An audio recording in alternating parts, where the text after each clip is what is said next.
Menurut salah satu warga Ide Bagus Madetuger, kerusakan drainase yang menyebabkan air meluap sudah terjadi sejak 2 tahun silam, namun sampai saat ini belum ada upaya perbaikan dari instansi terkait.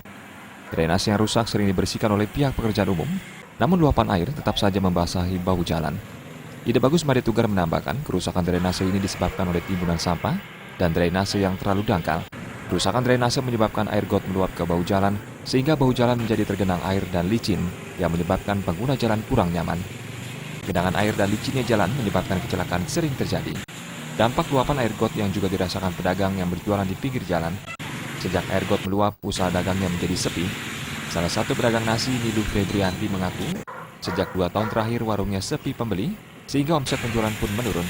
Sepinya pembeli ini disebabkan karena luapan air got mengeluarkan bau menyengat, sehingga pembeli pun enggan untuk berbelanja di warungnya. Banyak sekali yang jatuh sini karena licin itu. Karena berhari-hari airnya terus tidak pernah punya surut.